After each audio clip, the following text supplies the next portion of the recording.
Bienvenidos a Charlas desde el Laboratorio, una mirada desde la psicología científica.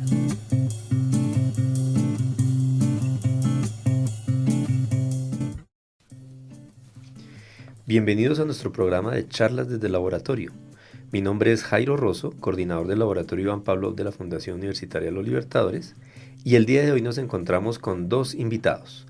Por un lado, el profesor Andrés Santa Coloma, psicólogo y profesor de la Universidad Católica de Colombia, junto con Laura Bejarano, estudiante de Psicología de la Universidad Católica de Colombia e integrante del semillero de investigación Balance.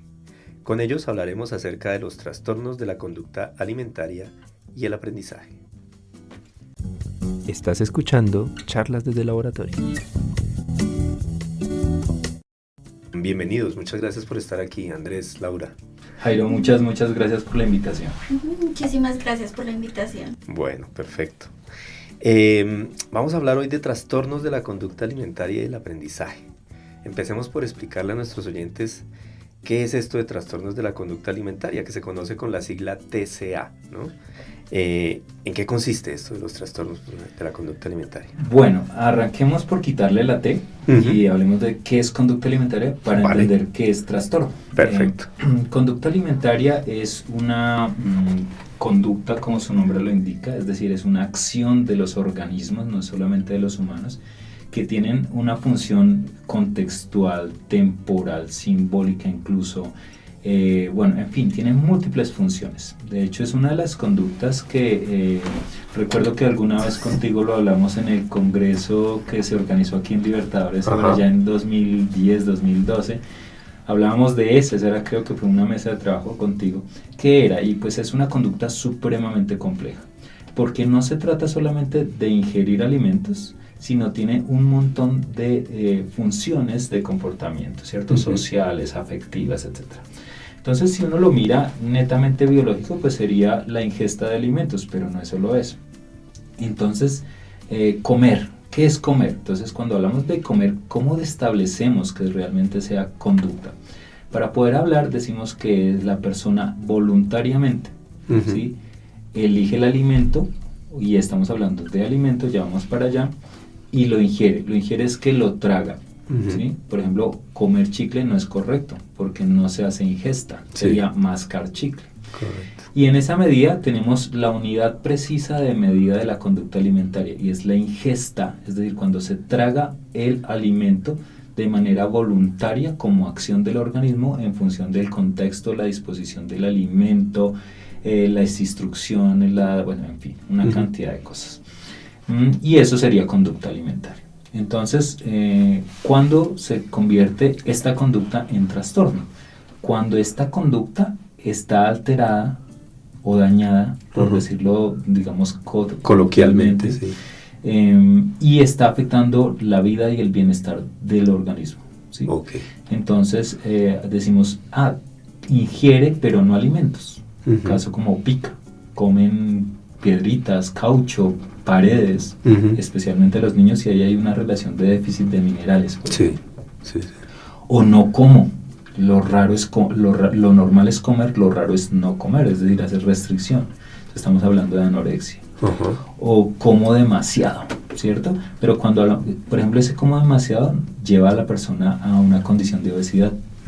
Pero eso en términos psicológicos no está contemplado como un problema de conducta alimentaria, ni un trastorno, pero la obesidad es una pandemia no contagiosa declarada por la OMS desde 2016. Sí. Entonces, si entendemos, decimos que trastorno es cuando mi conducta me lleva al daño de manera alterada y me aleja del bienestar, ¿cierto? Entonces, digamos, aquí lo estamos hablando para que sea de pronto un programa de mucha orientación, muy básico.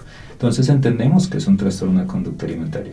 Es una conducta alimentaria alterada en su función y que me lleva a un estado inadecuado y a un malestar, alejándome de lo que es la sensación de bienestar. De sensación de bienestar. Perfecto. Y en ese orden de ideas, entonces, ¿estos trastornos de la conducta alimentaria se pueden aprender o tendrían una causa netamente biológica? Bueno, con respecto al aprendizaje, es importante destacar que estas personas, cuando se empieza a desarrollar un trastorno de la conducta, empiezan a mantener y reforzar la conducta. Por ejemplo, hablando, el profe me corregirá si es de aprendizaje conductual. Entonces, también está aprendido desde el aprendizaje vicario. Entonces, por ejemplo, si ven estas conductas, por ejemplo, en familiares, también está muy relacionado con redes sociales. Entonces, sí, aparte de lo biológico, también hay un factor grande que es lo aprendido. Ok. Yo quiero decirte algo ahí, Jairo, y es, llevo casi ya como unos 18, casi para 20 años trabajando en este tema, y yo me puedo ya arriesgar a cosas. ¿Sí? Eso es lo chévere de ya empezar a ser viejitos. y yo podría decir que si no casi todos los casos de trastorno de conducta alimentaria tienen base de aprendizaje. Pero me voy más porque todos. Por una razón. Te voy a dar un ejemplo de por qué. Entonces, si una persona, por X o Y razón, la que sea, el contexto, el ambiente, la razón no nos interesa ahorita, termina haciendo restricción alimentaria de su almuerzo. Entonces, ¿cómo estás tú por estos días? No tengo que entregar notas, no, se cierra la plataforma y me quedé calificando o haciendo el informe, el cierre de caja, lo que corresponde a cada quien, por ejemplo, y no almuerzo. ¿Lo hace una persona anoréxica? No, es simplemente una ocasión, ¿no? Es una conducta netamente contextual a la ocasión, en una función. Vamos al lado contrario, estás de cumple y entonces Laura es aquí tu amiga de trabajo y te invita a almorzar, y yo llego acá de amigo de vida y te invito a almorzar, entonces terminas almorzando 2 veces. ¿Eso te hace una persona con sobrealimentación? No. Sigue siendo ocasional. Para que una persona tenga un trastorno de conducta alimentaria, anorexia, bulimia, se tiene que estructurar un patrón de conducta que lo lleve a unas funcionalidades alteradas de malestar.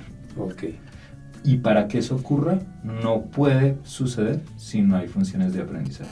Es decir, cómo sostienes la conducta a través del tiempo, la funcionalidad, la teleología, etc. Entonces, cuando uno lo mira, claro, los casos llegan con diagnóstico por meses y todo, pero la persona ya lo ha desarrollado. Ahora, ¿qué tipo de aprendizaje y qué hay detrás? Eso será otro rollo, ¿cierto? Otro tema. Pero para mí, sí, la base fundamental de un trastorno de conducta alimentaria es el aprendizaje. Y ahí, para aclarar, cuando hablamos de aprendizaje vicario, es aprendizaje por modelos, ¿no? Para las personas que no están dentro de nuestro ámbito, que lo puedan entender. Entonces, el aprendizaje que puede ser instrumental, clásico o vicario. O todos. O todos al mismo tiempo, ¿no? Porque pueden suceder muchos de estos. Hay muchas cosas. Entonces, uno puede hablar de todos los tipos conductuales de aprendizaje por asociación, contingencia directa, por reforzamiento, todo. Y también puede uno incluir otras perspectivas de aprendizaje no necesariamente conductuales que explican las otras partes y las otras, teorías que llevan a que las personas terminen con una alteración de conducta alimentaria. Y es, por ejemplo, la estructura de pensamiento con esquemas, Eso te iba a preguntar. etc. Entonces, también sucede. Las causas del trastorno de la conducta alimentaria pueden ser de tipo cognoscitivo, es decir, de pensamiento, de imagen corporal, crítica a la figura, alteraciones perceptuales, ¿o qué tanto peso tiene? Bueno, eso para mí es 50-50. Pero cuando uno mira la historia de investigación del año 2000 hacia atrás y del año 2000 hacia acá, pues hay unas tendencias bien marcadas. Por ejemplo, antes se pensaba que todos los casos de conducta alimentaria, por ejemplo, una anorexia, era de base cognoscitiva. Entonces, de hecho, tú puedes encontrar muchos libros de orientación de autoayuda frente a ello que dicen, piensa bien, come bien, no sé. Donde la conducta es producto del pensamiento. Entonces, tenemos que arreglar tu pensamiento para que comas adecuadamente. Pero a partir de 1988 surge 2 investigadores, Pearce y otro que es Eplin. Ellos empiezan a hacer un trabajo con ratas, con modelos animales, en donde les miden cosas que hacemos en laboratorio, y tú lo sabes. de registros, de cantidad de comida, horas, etcétera, y empezaron a darse cuenta al utilizar la rueda de actividad. Y la rueda de actividad es como, digamos, para quienes no la conocen, como una rueda grande de hámster. Exacto. En donde metemos a la ratica y corre y se va registrando cuántas vueltas corre. Entonces empezaron a darse cuenta que raticas que las ponían por 24 horas sin elección de salir, llegaban a superar hasta las 25.000 vueltas por día. Eso es un montón, tú lo sabes, pero un montón. Un montón, sí. Absurdo. No sé, es como correr 2 maratones, ¿no? Así, no sé cómo sería el análogo a humanos, pero mucho. Y estas raticas las ponían a comer, las sacaban de la actividad y no comían. Y cuando empezaban a mirar, las ponían y corrían, pero las ponían a comer y no comían, tomaban agua. Y empezaron a proponer algo, y es que hay una función de sustituibilidad ahí. Entonces, si el animalito puede elegir entre mucha actividad, decrementa por sustitución de función de la conducta la ingesta de alimentos. Y eso tiene que ver con una alteración metabólica y bioquímica al hacer tanto ejercicio. Entonces, no tienen ganas de comer, sino de descansar, de tomar agua, ¿cierto?, de hidratarse, y disminuye. Entonces, esa base se llamó anorexia basada en actividad. ¿Sí? Y cuando surge, que los primeros estudios son en 1988, empieza a plantearse cómo así, porque aquí la ratica no se está mirando en el espejo para verse gorda, sí, ¿cierto? Sino que es simplemente una función de actividad.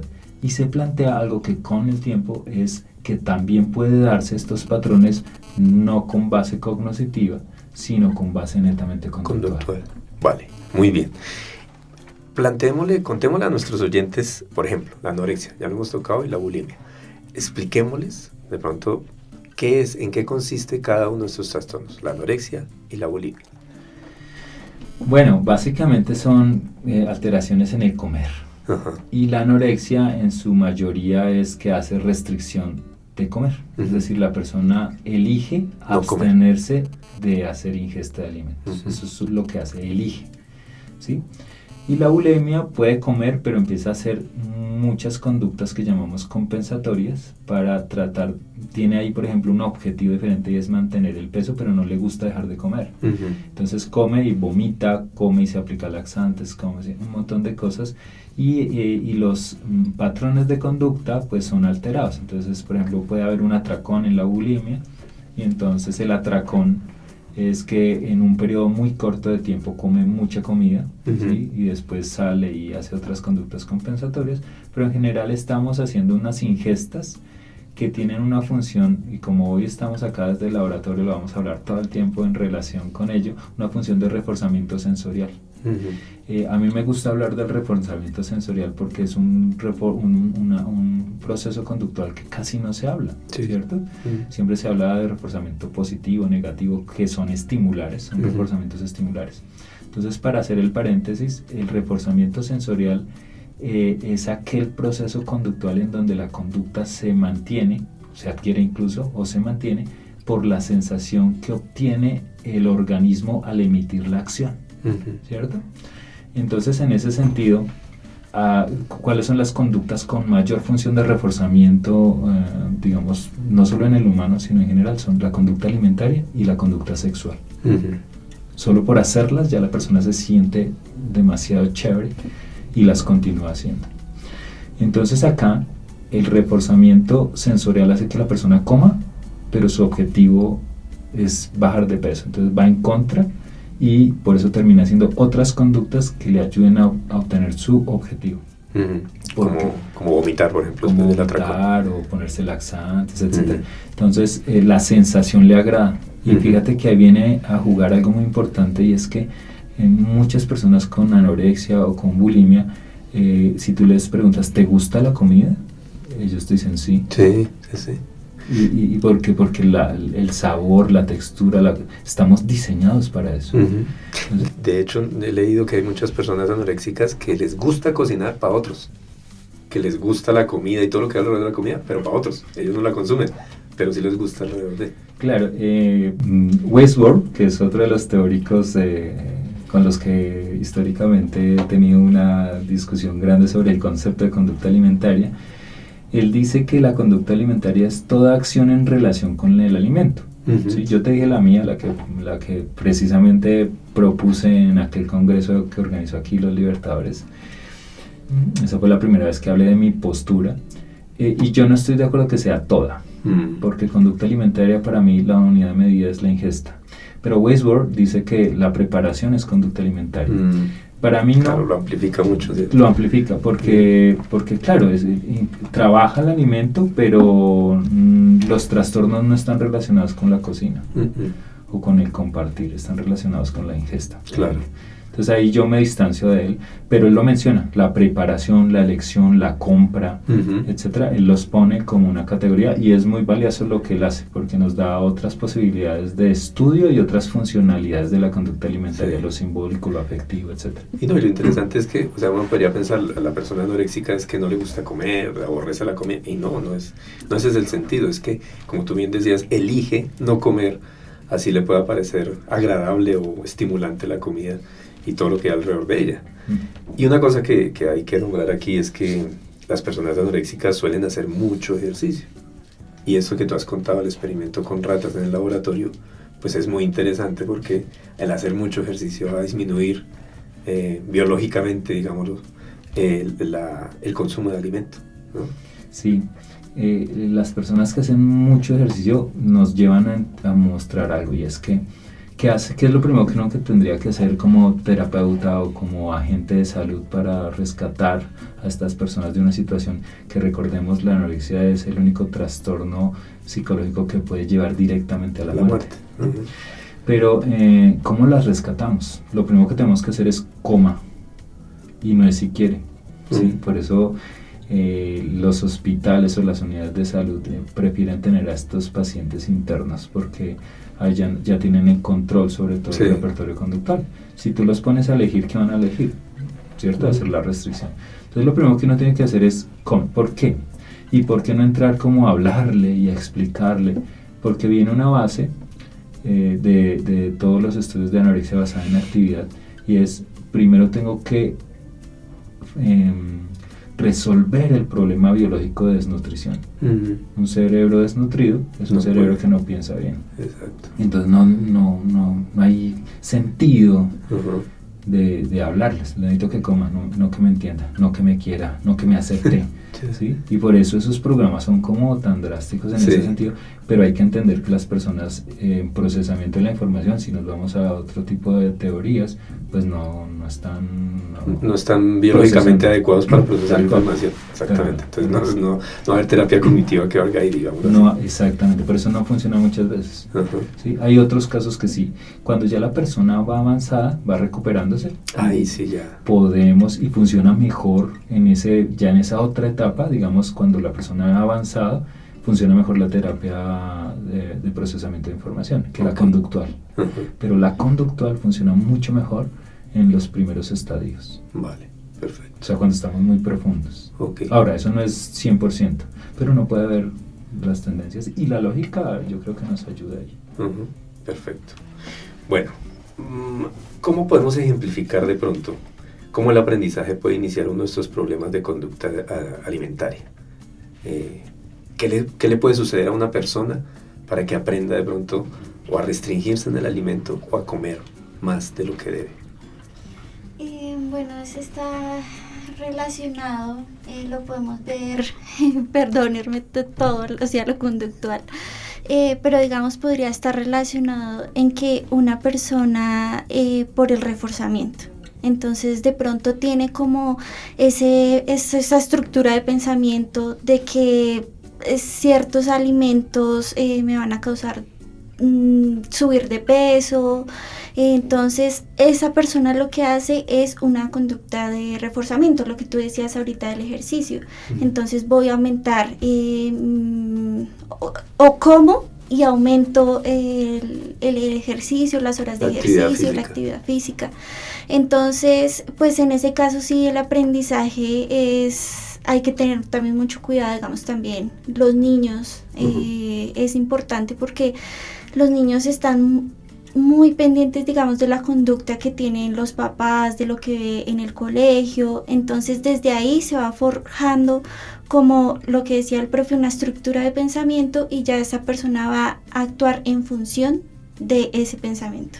Ok, perfecto. Y en un caso de bulimia, ¿cómo se podría dar ese proceso de inicio, digámoslo así? Sucede lo mismo. En bulimia la persona, por ejemplo, hay diferencias, ¿no? Uno empieza a encontrarlo. Y hay más diferencias hay una discrepancia entre mis objetivos, incluso de forma y figura, y mis objetivos de alimentación. Entonces, me encanta comer, me siento muy bien comiendo por reforzamiento sensorial, por reforzamiento estimular, porque el alimento termina siendo un estímulo al final, entonces es un reforzamiento complejo, compuesto, entonces me parece chévere.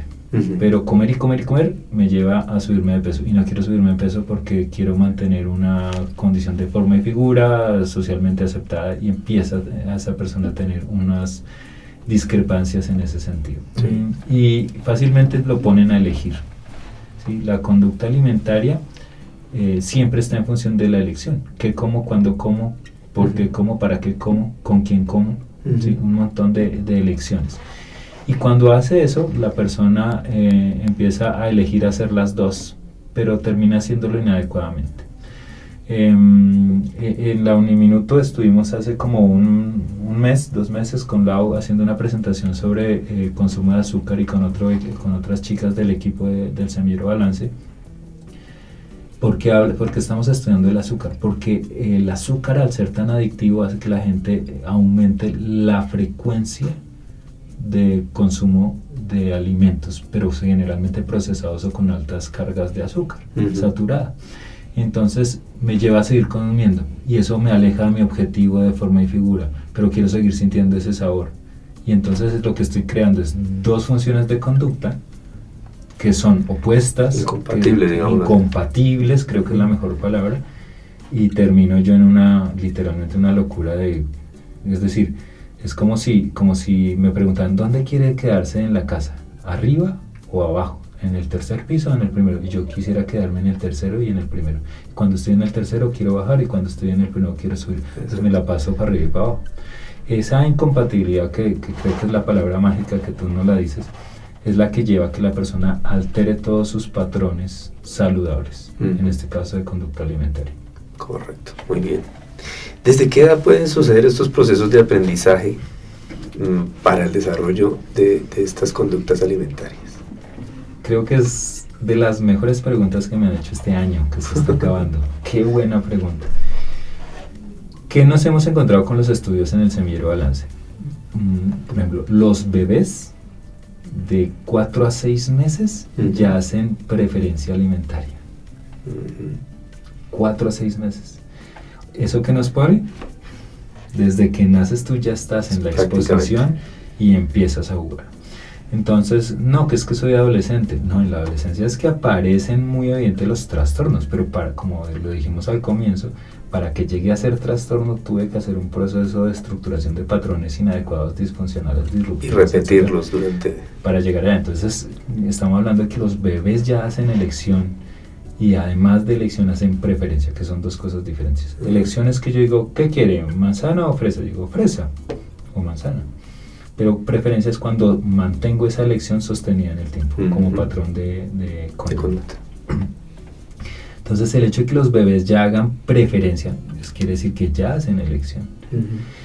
Y vamos a tener algo que uno podría decir: mire, hay predisponentes, como se habla en psicología clínica. Sí. Y es la dieta de las mamás en gestación facilitan esa elección y esas preferencias. Okay. Entonces, una mamá muy golosa, ¿sí?, con mucho dulce, va a facilitar que el bebé elija y prefiera cosas dulces. Y entonces va a estructurar su patrón de conducta alimentaria. Okay. Una mamá con una dieta balanceada, muy juiciosa, muy chévere, facilita que el bebé tenga un repertorio mucho más amplio. Equilibrado, digamos. Sí, claro. Entonces disminuye la probabilidad de que haga alteraciones. Y viene una cosa, entonces fíjate que de dónde empezamos, desde cuándo. Pues prácticamente desde la gestación ya la cosa empieza a ponerse complicada. Empieza a ponerse complicada. Y entonces después empieza ya el niño a interactuar con el ambiente, ¿no? Claro. Y entonces le dan una cosa, le dan la otra. Y a veces lo que hacemos es malos procesos dietarios en ese bebé, que ni siquiera es en la infancia, ¿cierto? Entonces yo he visto, y lo he visto mucho en TikTok, por ejemplo, que ponen videos de, le dimos limón al bebé y el bebé tiene 3 meses, entonces en ese momento le estamos haciendo un daño en papilas, etcétera. No es el momento. Más o menos los que saben dicen que un bebé debe empezar a estar expuesto a ácidos a 8 hacia arriba, 8 meses arriba. Entonces terminamos dándole de todo sin saber que hay momentos para ello y que esos momentos van a facilitar que el bebé tenga una experiencia chévere o demasiado desagradable con ese alimento, y eso va a facilitar su elección, y su elección su preferencia, y su preferencia su patrón.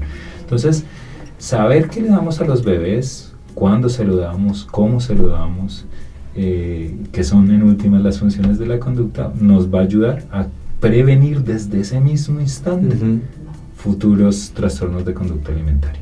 Vale, muy bien. Me surge una pregunta aquí. 2, Señor. Como 3, pero bueno, vamos a empezar por la primera. ¿Qué tanto peso tiene en trastornos de la conducta alimentaria lo social, los modelos sociales de belleza, de figura, de forma? Si nos ponemos a pensar, desde que un niño es pequeño, está en... O sea, realmente es muy difícil porque, digamos, la niña tiene el estereotipo o se enfrenta a esas visiones donde la mujer es delgada, donde un estereotipo de belleza bastante marcado, ¿sí? O a lo delgado.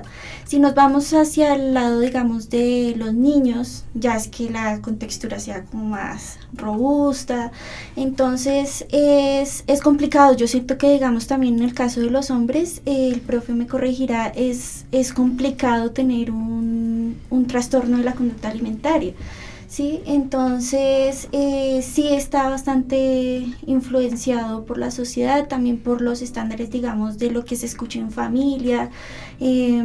Si dentro de la familia se le mencionan cosas sobre su cuerpo, sobre cómo está comiendo, ¿sí? Entonces es importante tener en cuenta que es importante estar chequeando como los alimentos y lo que consume, no sé, lo que decía el profe, un bebé, un niño, una persona como tal, pero ya no entrar como a juzgar la apariencia física como tal de la persona. Eso que estaba mencionando Laura, lo encontramos consistentemente en estudios que hicimos ya hace casi unos 15 años en colegios, y es que dentro de los diferentes tipos de factores biológicos, factores conductuales, factores cognitivos, factores sociales, etc. El factor que siempre aparecía con un alto porcentaje de afectación para iniciar trastornos de conducta alimentaria es la crítica social. Y la crítica social que más aparecía en niños pues era la de sus padres. Entonces yo recuerdo, y eso de estudio, para que volvamos a mirar un póster que tenemos muy bonito de eso, nos decía que, por ejemplo, cuando el papá le decía, uy, se comió todo, quieta ballena, uy, sí.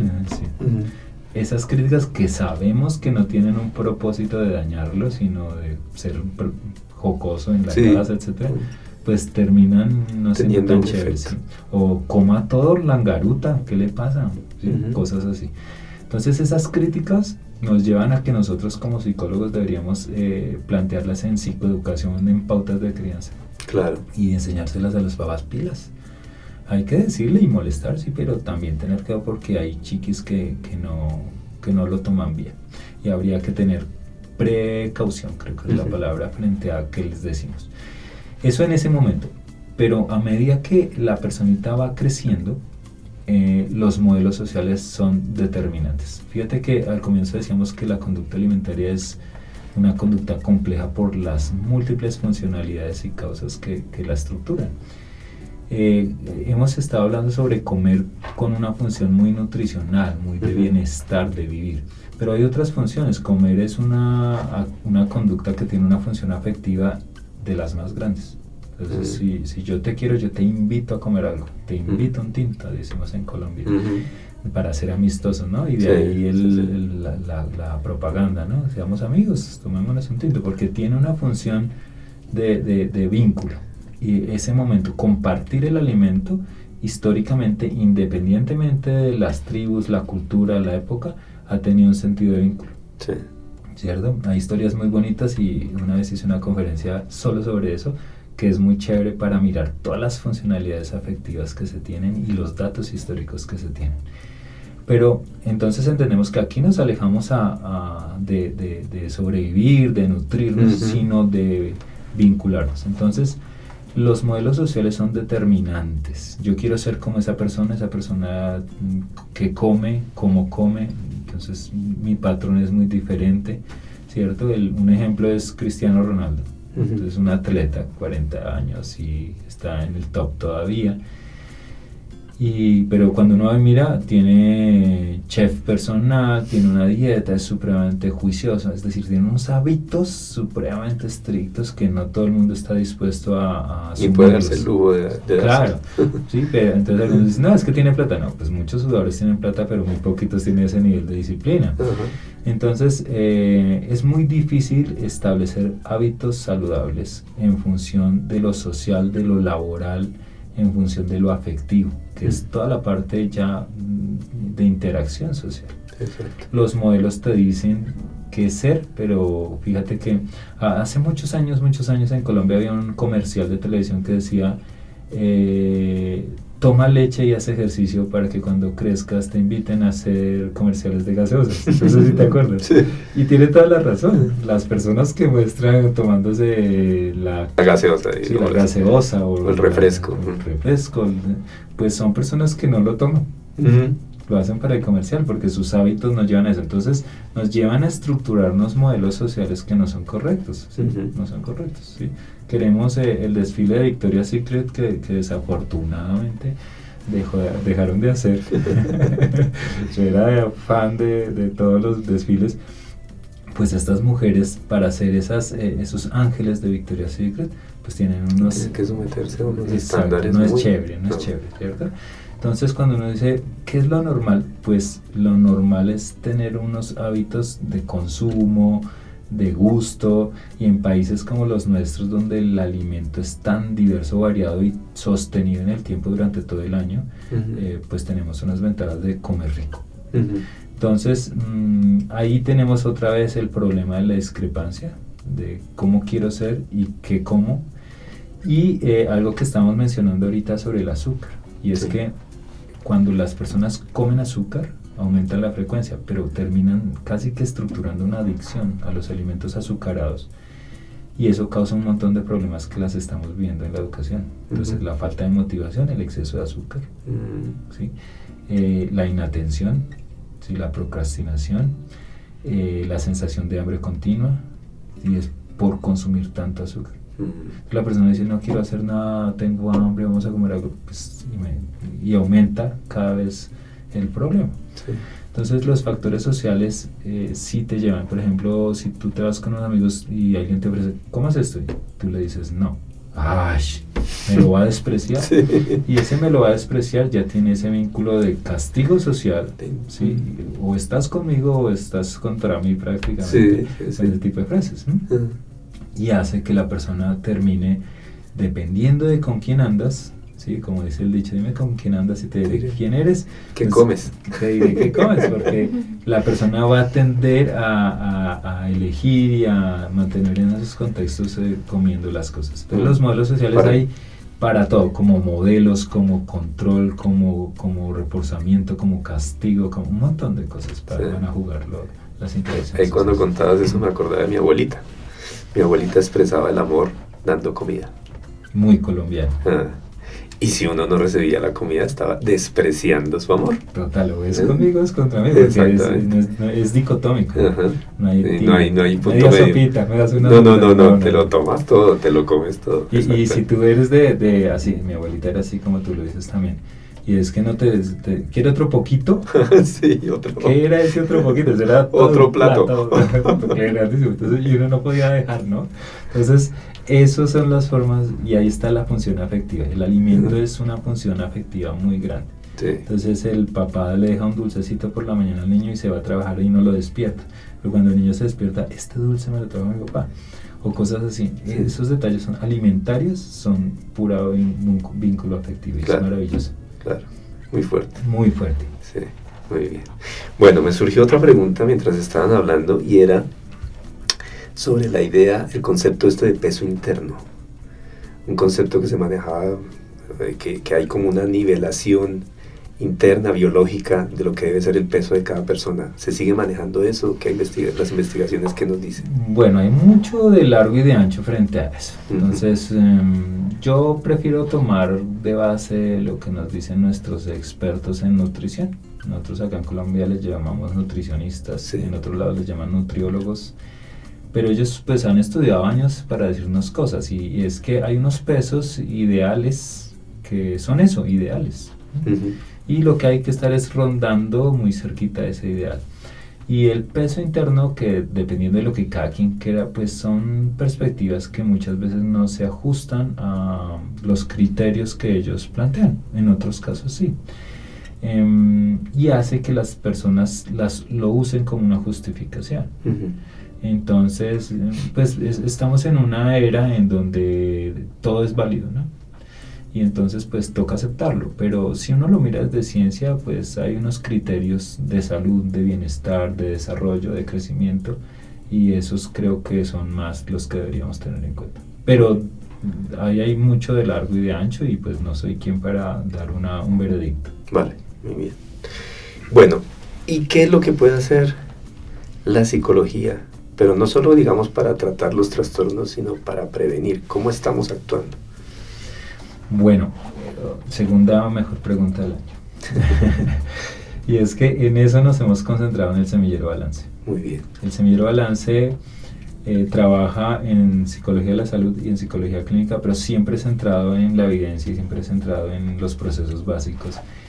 Y por eso nuestra tarea ha sido estudiar, ¿sí?, y trabajar mucho en la conducta alimentaria infantil, porque ahí es donde podemos hacer la prevención. ¿Sí?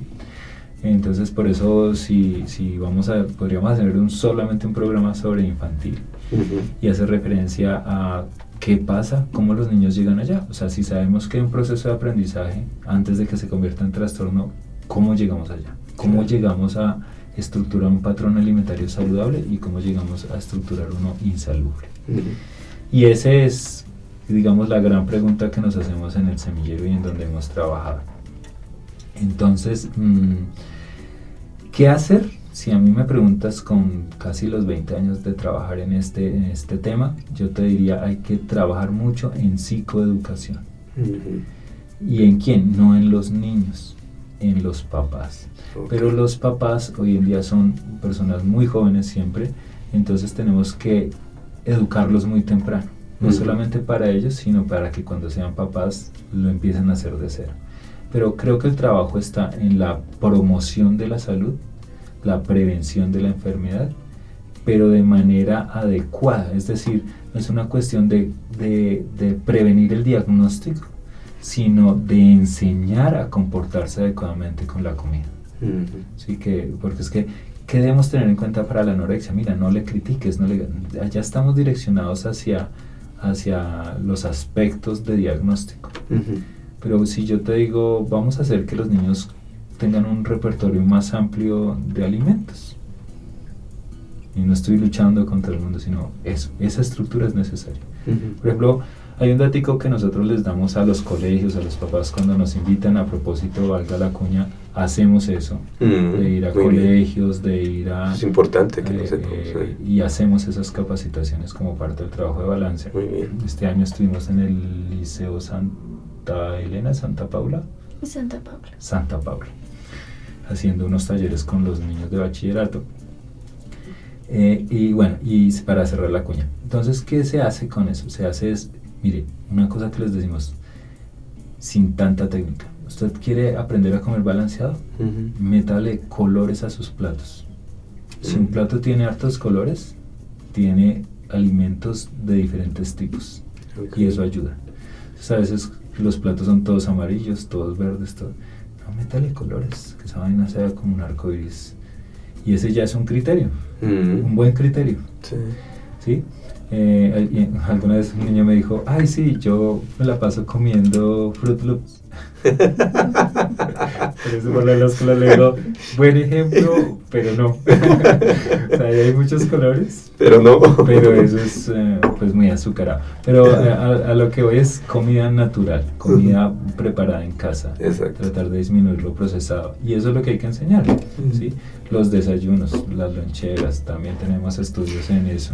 No sé si en tu experiencia del trabajo no sé si has visto que de pronto hay muchos estudiantes que no desayunan. Patrones inadecuados de alimentación. Sí. ¿Y qué pasa cuando no se desayuna? Pues llegan pésimo para una clase. Uno, les aumenta la pereza porque cuando un organismo, cambiamos de personaje, vámonos a un tigre en la selva. Vale. El tigre no ha comido. Uh-huh. Entonces, ¿qué hace el organismo para mantener la energía porque no ha tenido alimento? Pues tratar de que se comporte menos para menor gasto calórico. Sí. Por eso tiende a dormir. A dormir, claro. Entonces, bajo esa misma, estamos hablando del tigre. Acá el que no desayuna pues llega con más sueño, llega con más perecita, le facilita la procrastinación, pero no solo eso, sino que recuerda que hay algo que a nivel metabólico ahí es la reserva refleja, y es básicamente qué le estás diciendo a tu cuerpo, si se pudiera hablar, ¿no? Esto es caricatura. Le estás diciendo al cuerpo, mira, no hay alimento disponible. ¿Sí? Pensemos otra vez en el tigre, ¿qué hago? No he conseguido venados hoy o alces, bueno, no sé qué coman. Y entonces, ¿qué hago? Pues me toca guardar energía, ¿cierto? Y cuando logra cazar un alce, un venado, lo que sea, pues se come todo lo que más pueda porque no sé si mañana pasado vaya. Claro. Ese mismo mensaje se lo estamos dando al cuerpo, y el cuerpo hace exactamente lo mismo porque tenemos el diseño metabólico bioquímico de los mamíferos, y es guarda energía.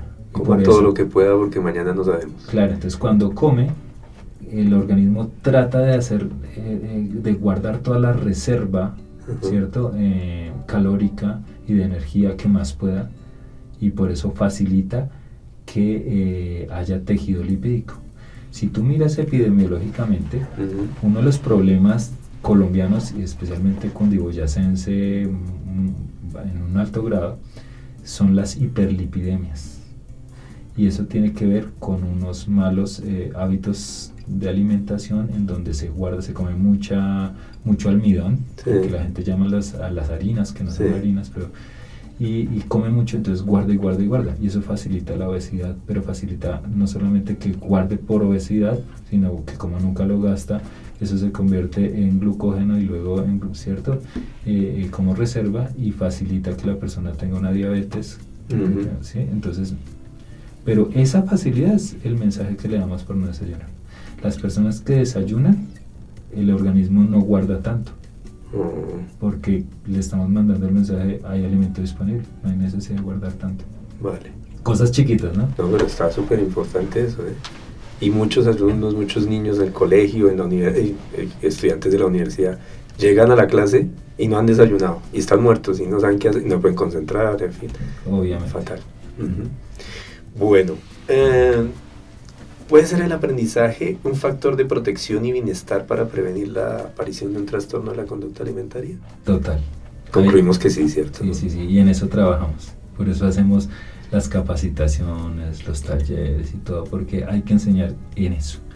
Así como se aprende para desarrollar un trastorno, se aprende para tener hábitos saludables. Claro. O sea, el hábito saludable se basa en la estructura de aprendizaje. Entonces, si yo no tengo buenos aprendizajes, no lo voy a lograr. Ya, total. Premisa número 1. Y ese es el trabajo de... Ahora cuéntanos un poquito el semillero Balance. ¿Cuál es la historia del semillero? Laura, ¿cómo entraste tú al semillero? Cuéntanos. Bueno, yo ya voy a cumplir un año en el semillero. Ajá, muy bien. Realmente es un semillero que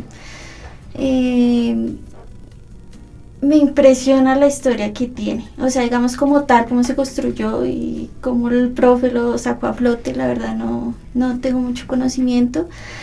Sin embargo, es un semillero que está muy involucrado en lo que tú decías, digamos, lo de la alimentación. Realmente es un semillero en donde, aparte de tú entrar a la parte investigativa, también en cierto modo haces práctica. Entonces, lo que decía el profe, entonces ir a los colegios, este tipo de actividades realmente es muy enriquecedor y que pues no solamente se enfoca en un solo tema. Entonces, hay diferentes temas como las pautas de crianza, por un tiempo tuvimos algo de los niños con cáncer. O sea, tiene mucha variedad de temas, entonces es un semillero que de verdad aporta bastante y te brinda mucha experiencia. Realmente es importante aprender como pues estudiante de psicología, entender al ser humano y entender las diferentes como los diferentes panoramas que tiene el ser humano y cómo uno como psicólogo y también pues en medio de todo como persona puede atribuir a una mejoría en el ser humano. Mira que el semillero arranca informalmente hace 20 años, en el 2004. Formalmente como el 2005, 2006, 2007. Porque en ese tiempo todavía no había formalmente que era un semillero. Sí, no era la idea de semillero. Y no existía por conciencia. De hecho, yo puedo decir algo, y voy a decir algo que suena medio, ¿cómo se dice? Odioso, pedante, bueno, tú me corriges. Nosotros estuvimos en las mesas de trabajo de Colciencias para proponer que era un semillero, porque ya veníamos trabajando, o sea, así de viejos somos. Sí. Y pioneros, no viejos, pioneros. Me gustaría que, como nunca se habla de esto y aprovechando tu programa y tu pregunta, empezamos por una orientación del profesor Tiberio Pérez Manrique, a quien le mando un abrazo y quien fue mi mentor y mi profesor en aprendizaje también, como lo hiciste tú. Y con Tiberio fue quien me puso un día a leer lo de anorexia basada en actividad. Y él me dijo, ¿a usted le gustan los temas raros? Léase esto. Y ahí empezamos, oiga, qué chévere, hagamos cosas de eso. Y empezamos a hacer pruebas de anorexia basada en actividad y cosas así. Y ahí ya empezamos, estudiantes, ya estaba yo, mis primeros días de docente, muy chiquito también. Y empezamos con algunos estudiantes, hoy en día también grandes profes, algunos incluso jefes míos, a trabajar, y ahí arranca con el sentido de trabajar en salud, de trabajar utilizando los procesos básicos. Muy bien. ¿Qué temas han ido trabajando con los años? Cuéntanos así un poquito. Conducta alimentaria ha sido un icónico. Fue con el que comenzó y no nos sueltan. De hecho, hay gente que le dice el semillero de alimentación, que no es cierto. Sí. Balance se llama porque hace referencia a que la conducta en general debe estar balanceada, equilibrada. Homeostasis. La homeostasis, sí, eso es cierto. Entonces, trabajamos cosas, por ejemplo, los temas de este año fueron prevención en suicidio, rendimiento escolar a partir de la conducta alimentaria fuera de azúcar, consumo de azúcar, violencia de pareja, ¿sí? Hemos estado trabajando unas cosas con realidad virtual, todo lo encaminado a salud, pero en general, por ejemplo, hemos hecho unas cosas muy lindas como, por ejemplo, unos registros para personas con diabetes mellitus, personas para control de alimentación en condición de riesgo cardíaco, personas con cáncer de estómago, que comen los que no pueden comer, que se llama ese proyecto.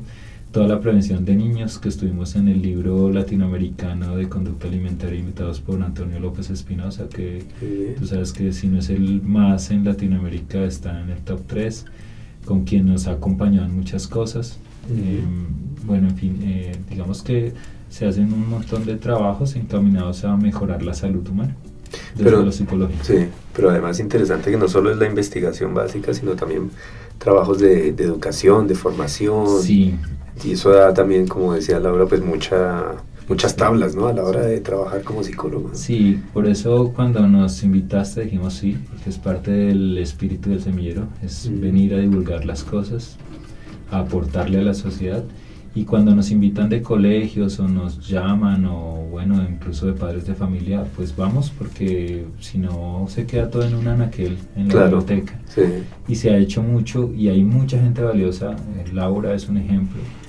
Y hay estudiantes que desde muy chiquitos están interesados en aportar, pero también toda esa experiencia les da un bagaje a ellas y a ellos de presentarse, de hablar en público, de investigar, de tener ideas, de conocer personas. Y creo que de eso se trata la ciencia muy juiciosa. Entonces, eso hace balance. Muy bien, muy bien. Que hace parte, valga la cuña aquí, hace parte del grupo de investigación enlace del CEIPS, que es el Centro de Investigación en Psicología de la Universidad Católica de Colombia. Muy bien. Ahí lo dije completo. Y si de pronto alguien de un colegio nos está escuchando y dice, oiga, qué chévere, yo quiero invitarlos, ¿cómo me contacto con ellos? Nos puede buscar por redes. Ajá. Estamos Semillero Balance en Facebook, Instagram, TikTok, LinkedIn. ¿Por dónde vas? Twitter, ¿no? Twitter, eso sí, por Bueno, Twitter. X, ahora X. Es muy fácil, nos mandan un mensaje por ahí, que es por donde generalmente nos contactan, o si no, nos pueden escribir a semillerobalance@ucatolica.edu.co, que es el correo oficial e institucional del semillero, semillerobalance@ucatolica.edu.co. Perfecto, muy bien, genial. Me ha encantado conocer toda esta información de tu semillero, Andrés. Genial. No sé si nos queda algo en el tintero que quisiéramos comentar, que no haya preguntado yo, que quieras decir. Uy, mucho. Yo me quedaría aquí. Tenemos para otro programa. Sí, no, podríamos hacer una serie juiciosa. Vale. Y si me invitas acá estaremos con más estudiantes, con más proyectos. Porque fíjate que cuando se habla de salud se piensa como en que estoy bien, no me sube peso, etc. Pero el trabajo que hemos hecho durante este último año y medio ha sido sobre el rendimiento escolar. Y hay muchas cosas que están alteradas por esa conducta alimentaria inadecuada. En términos de nuestros jóvenes, de nuestros propios compañeros de universidad. Entonces ahí hay que atenderlo también, porque a veces se nos olvida y como docentes simplemente o muchas veces las dinámicas institucionales y de sistema nos ponen a dictar unos contenidos, pero a veces es ustedes desayunan, venga, traigan algo, cómanse algo y aquí. Y esas cosas son necesarias. Sí. Hay que volver a centrarnos en el humano. Para que rindan. Claro. Y eso nos interesa a todos, que les vaya bien, que aprendan, que todo tenga sentido. Pero se nos olvida la condición de sueño, que estamos trabajando también sueño, que se nos olvida que toda las personas viven de noche mucho y tienen que dormir y hay procesos biológicos que se hacen de noche, de memoria, de desintoxicación, etcétera. Por eso tenemos y logramos sacar una electiva en la universidad donde trabajo que se llama Saludarte, el arte de los hábitos saludables, así se llama toda la electiva. Y hay 3 ejes: aprender a comer, aprender a descansar y aprender a hacer actividad física. Muy bien. Es una electiva muy rara, les parece a los chicos, y pues incluso una clase es de dormir. Entonces todos, como así? Tocan ir en pijama ese día. Muy bien. Y la gente dice, ¿qué es? ¿En serio? Y entonces sí, toca dormir. Te puedo mostrar ahorita detrás del programa, detrás de cámaras, como se dice, detrás de micrófonos, fotos, y es aprender a dormirse, a tener higiene del sueño, o aprender a hacer actividad física, a evaluarse, aprender a comer, qué come, cómo hago una lonchera para traer para la universidad. Son cositas que no porque las hagamos nosotros, sino porque yo estoy convencido que son necesarias en el mundo, independientemente de quién las haga. Muy bien, me alegra. Pues ya queda el compromiso. Tenemos harto para el otro año. Sí, para el otro año vienes aquí y nos comentas otros 2 o 3 programas sobre todo este tipo de iniciativas. Con mucho gusto atenderemos la invitación. Y con más estudiantes, perfecto. Claro que sí. Muy bien.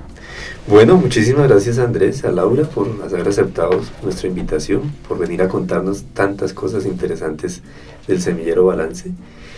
Y no resta más que agradecerles también a nuestros oyentes e invitarlos a un nuevo programa de charlas de laboratorio con nuevos invitados y nuevos temas de interés para la psicología.